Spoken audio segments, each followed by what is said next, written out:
پیغمبر لکھ دو، ان کی تعظیم کو جھک جائے گا خود تاج محل، ٹوٹے ہوئے پتھر پر اگر نام محمد لکھ دو، دونوں عالم کا وہ سلطان لیے بیٹھی ہے، عرش اعظم کا وہ مہمان لیے بیٹھی ہے۔ بی بی مریم کو ملے صاحب انجیل مگر، بی بی مریم کو ملے صاحب انجیل مگر، بی بی آمنہ گود میں قرآن لیے بیٹھی ہے۔ دنیا کی کتابوں میں قرآن چمکتا ہے، دنیا کی کتابوں میں قرآن چمکتا ہے، قرآن میں اللہ کا فرمان چمکتا ہے۔ عادت بنا لے جو تلاوت قرآن کی، اللہ کی نظروں میں وہ انسان چمکتا ہے۔ صحرا میں، جنگلوں میں، بیابان میں پڑھوں گا، مینار گر پڑے تو میدان میں پڑھوں گا۔ یہ بے خبر نجومی تمہیں کیا بتائیں گے، کل ہونے والا کیا ہے قرآن میں پڑھوں گا۔ یا رب صلی وسلم دائما ابدا علی حبیبک خیر الخلق کلہم۔ واجب الاحترام سامعین کرام، پروقار محفل کے پرخلوص ساتھیوں اور میری معززات ماؤں اور بہنوں، اللہ رب العزت کی پاک کتاب قرآن مجید فرقان حمید میں سے سورۃ القمر کی ایک آیت کریمہ تلاوت کی ہے۔ اللہ رب العزت سے دعا گو ہوں کہ اللہ تبارک و تعالی مجھے صحیح بیان کرنے کی توفیق دے، آپ لوگوں کو نہایت ہی توجہ اور دھیان کے ساتھ سماعت کرنے کی، اور پھر ہم دونوں فریقوں کو اس پر عمل کرنے کی توفیق عطا فرمائے۔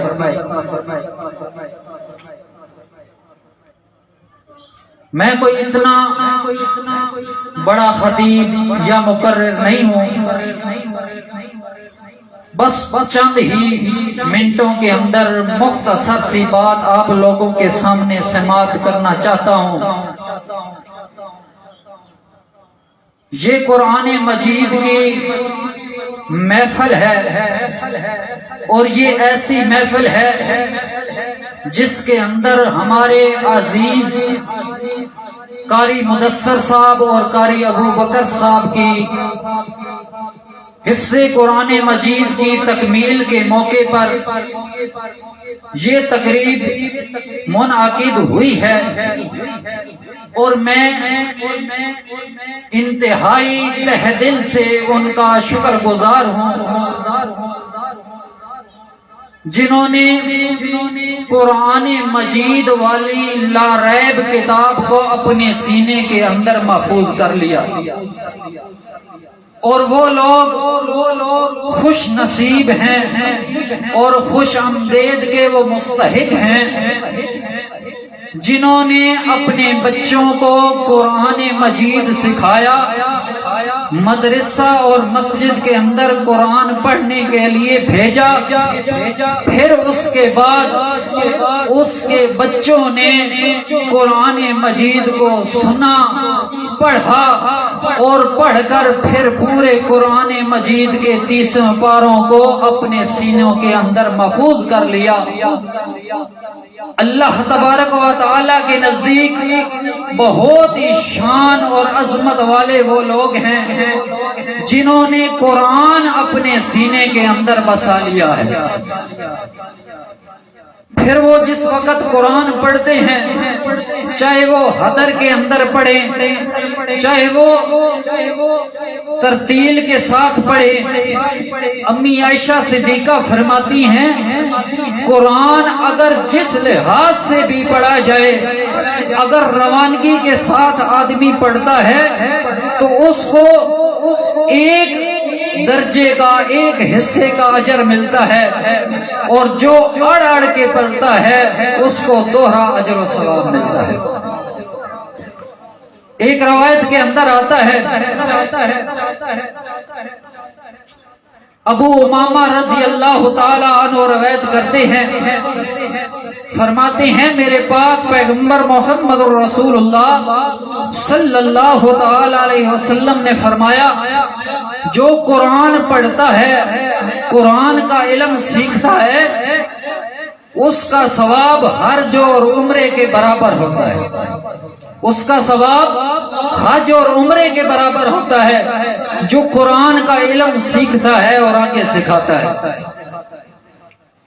اسی طرح ایک روایت مبارکہ کے اندر آتا ہے حضرت عثمان رضی اللہ تعالی عنہ فرماتے ہیں قال النبی صلی اللہ تعالی علیہ وسلم، میرے پیارے پیغمبر آقا دو جہاں سرور کونین رحمت للعالمین محمد الرسول اللہ صلی اللہ تعالی علیہ وسلم نے فرمایا خیرکم من تعلم القرآن وعلمہ، تم میں سے بہتر وہ شخص ہے جو قرآن کا علم سیکھتا ہے اور سکھاتا ہے۔ تو ماشاءاللہ یہ پروقار محفل قرآن مجید کی تکمیل، حفظ قرآن کی تکمیل کے سلسلے کے اندر منعقد کی گئی ہے۔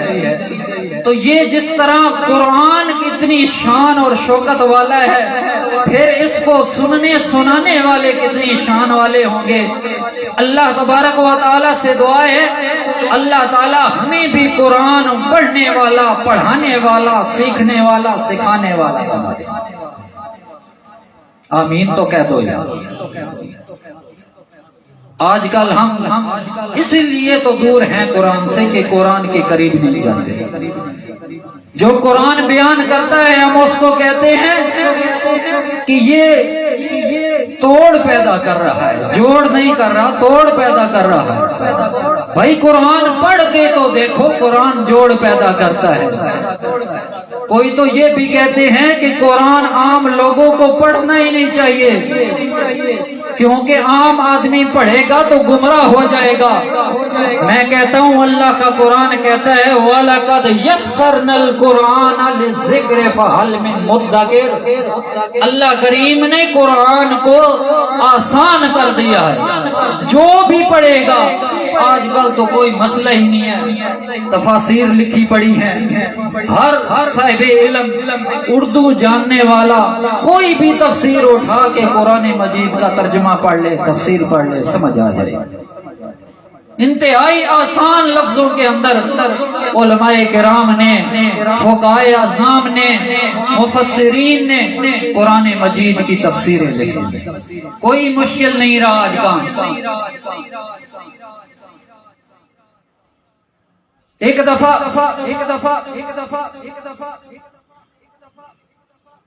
قرآن پڑھنے کے بارے میں میرے پاک پیغمبر محمد الرسول اللہ صلی اللہ تعالی علیہ وسلم نے فرمایا، حضرت عبداللہ بن عمر رضی اللہ تعالی عنہ روایت کرتے ہیں میرے پاک پیغمبر نے فرمایا قال النبی صلی اللہ تعالی علیہ وسلم لا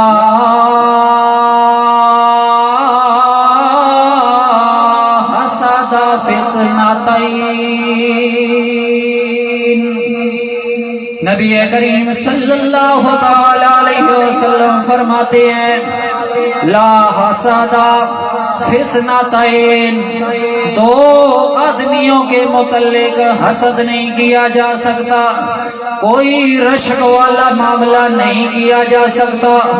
کون سے وہ دو آدمی ہیں؟ میرے پاک پیغمبر محمد رسول اللہ صلی اللہ تعالی علیہ وسلم فرماتے ہیں رجل آتاہ اللہ الملک، رجل آتاہ اللہ الکتاب وقام به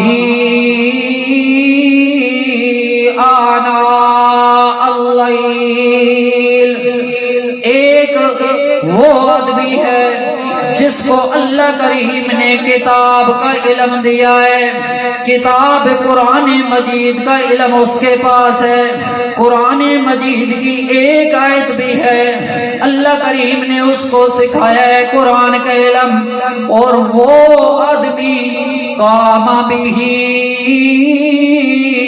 آناء اللیل، رات کی گھڑیوں میں، رات کی تاریکیوں میں اس کو کھڑے ہو کر نوافل میں پڑھتا ہے۔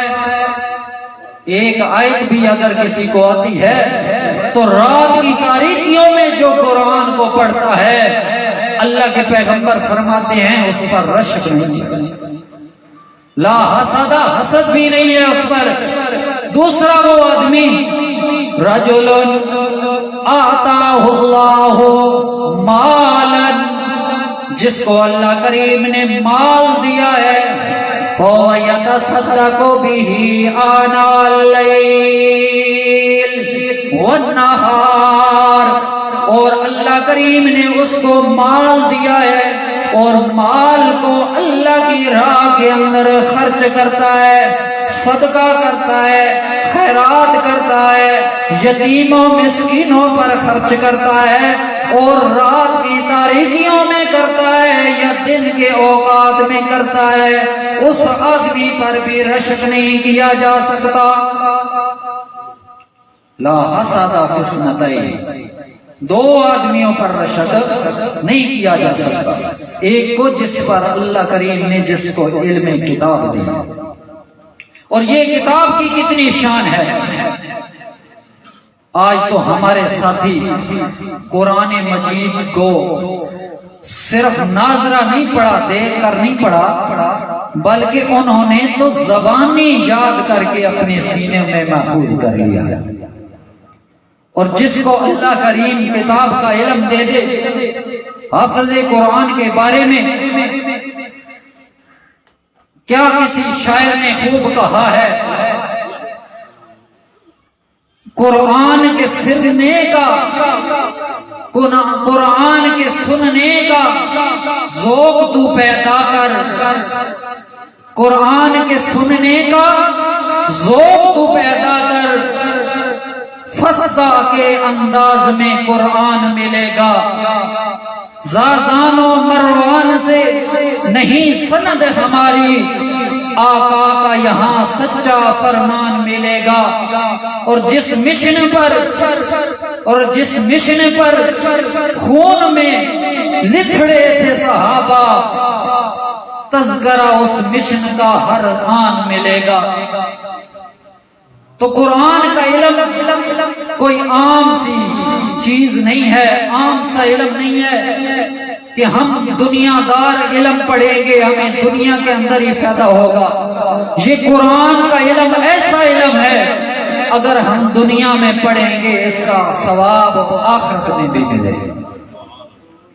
اور حافظ قرآن کی کیا شان ہے، ہمارے مہمان خصوصی تشریف لا چکے ہیں، میں اپنی بات کو یہیں پر ختم کرتا ہوں۔ حافظ قرآن کی شان یہ ہے کہ اللہ کریم جس وقت حافظ قرآن کو قیامت والے دن سامنے ہوگا تو اس وقت اللہ کہے گا اے حافظ قرآن تو قرآن پڑھتا جا اور جنت کی سیڑھیاں چڑھتا جا۔ اور صرف یہ قرآن حفظ کرنے والے کی شان نہیں ہے، بلکہ اللہ کے پاک پیغمبر محمد رسول اللہ صلی اللہ تعالی علیہ وسلم فرماتے ہیں حافظ قرآن کے والدین کو بہت ہی انعامات سے نوازا جائے گا. ان کو جس وقت وہ قبر سے اٹھیں گے اس وقت اٹھنے کے ساتھ ہی اس کے پڑوس میں اس کے دائیں جانب ایک ساتھی چل رہا ہوگا. جس وقت پوچھا جائے گا کہ یہ کون ہے تو اس وقت وہ بتانے کہے گا کہ میں قرآن ہوں جو دنیا میں تو میرے ساتھ پڑھتا تھا، اور یہ قرآن قیامت والے دن شفاعت بھی کرے گا. نبی کریم صلی اللہ علیہ وسلم نے فرمایا والدین کی اتنا عظمت اور شان ہے جو حافظ قرآن اپنے بیٹوں کو بنائیں گے جنت کے حلے پوشاک ان کے لیے اللہ تبارک و تعالی جنت سے لا کر پہنائیں گے. یہ حافظ قرآن کے والدین کی شان ہے. تو جس طرح والدین کی شان ہے اس وقت دیکھو پھر حافظ قرآن کی کیا شان ہوگی جس نے پورے قرآن کے 30 پارے اور 114 سورتیں اپنے سینوں کے اندر جمع کر محفوظ کر لی. تو اللہ سے دعا ہے جو کچھ میں نے کہا اتنی میری اوقات تو نہیں تھی، جو کچھ بھی آپ لوگوں نے سنا صحیح حق ہے، اور جو غلط ہو گیا اللہ تعالیٰ اس کو معاف کرے. اور وما علینا الا البلاغ المبین. اور ہمارے ساتھی مہمان خصوصی حضرت علامہ محب رسول حضرت مولانا عمر فاروق صاحب سٹیج پر تشریف فرمائیں.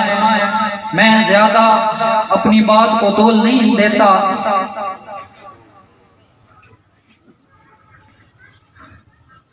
بس تھوڑی سی آپ کی توجہ ہو تو میں علامہ صاحب کے سپرد کرتا ہوں. کیا ہی خوش بخت ہیں وہ حافظ قرآن ہوئے، کیا ہی خوش بخت ہیں جو حافظ قرآن ہوئے، کیا ہی سینے ہیں وہ قرآن کے جو جزدان ہوئے، کیا ہی سینے ہیں جو قرآن کے جو جزدان ہوئے.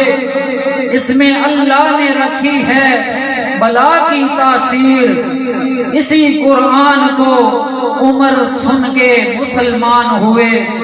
اور میں ایک اور شعر آپ کے سامنے سماعت کرتا ہوں.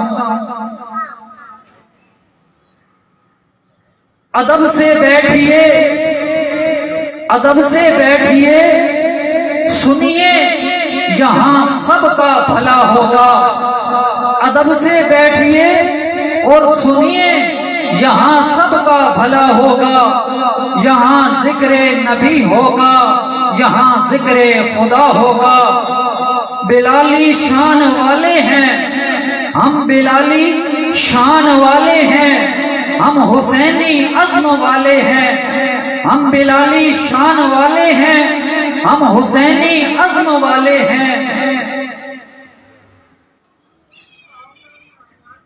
ہم بلالی شان والے ہیں ہم، حسینی عزم والے ہیں. شریعت پر اٹھی انگلی، شریعت پر اٹھی انگلی تو پھر ایک کربلا ہوگا.